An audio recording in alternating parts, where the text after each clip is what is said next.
A Huntsville soldier with a clean record found himself in handcuffs nearly 7 months ago, facing 2 felony burglary charges. But this man has maintained his innocence, saying it was someone else who did the crime, and that's where our taking action investigation started and what led us down a path to innocence proven. WHNT News 19's Courtney Crown started taking action and working on this case more than 3 months ago. And Courtney, what did you find? Well, Clarissa and Greg, Army reservist Steven McDowell was arrested because police think he looks like the man in a burglary surveillance video. But Steven always said, "It's not me." This case continued to unfold until this afternoon. An incredible source gives a case-breaking tip, new warrants are issued, and an innocent man walks free. Now, before we get into those details, we want to show you the story just as we intended to air it, so you can get a sense of the stakes involved. This man burglarized both Huntsville Utilities and a pawn shop on Blue Spring Road on May 1st, 2016. This is a picture of the man Huntsville police arrested, Steven McDowell, and this is the perpetrator. The district attorney's office says both pictures show McDowell, but Steven and his family point out the differences they think are obvious. I looked at the picture, I handed it right back to him because it's like, how do you not know your own kid? Like, why do you need to study a photograph to see, is this really my kid, you know? No, it's not him. For example, they say Steven's skin is lighter, his eyes closer together, his lips lighter colored and different sizes.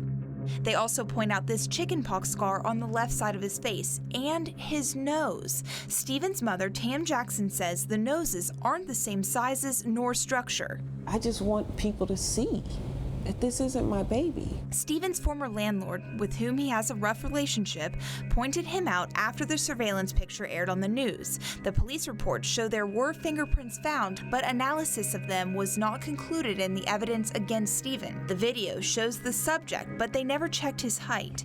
Investigators went to Steven's mother, who said it wasn't her son. Then the police caught up with Steven outside of Huntsville Hospital.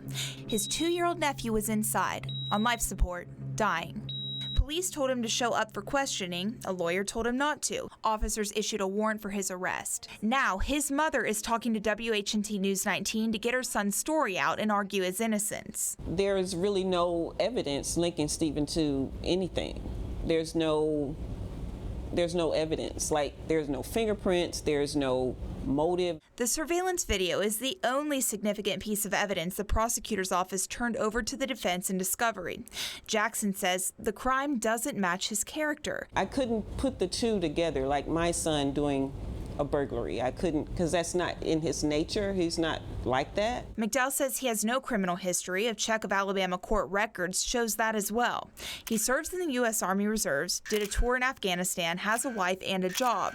McDowell and his family haven't pinpointed where Steven was during the time of the crimes, but they argue innocent people don't track their every move. We're not criminals. We don't live our lives trying to figure out, hey, can you make sure you tell so-and-so I was over here at so-and-so a time? We just live. When word of our story started getting around, things started changing for McDowell. 2 days ago, the district attorney's office decided not to prosecute, but Steven would still have to wait 5 years for the charges on his record to go away. Less than 12 hours ago, the state signed off on a court order to dismiss the case with prejudice, meaning McDowell will never face charges for these crimes again. For him and his family, today is the day they've dreamed of for months.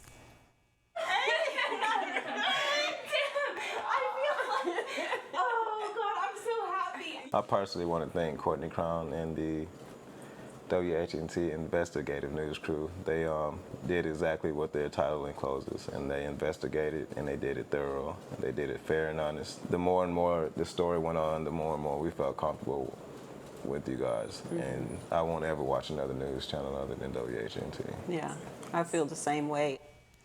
And we aren't finished taking action yet. We're going to follow this case until McDowell's charges are wiped from his record. All right, Courtney, now the dismissal of this case isn't the only big news we want to share tonight.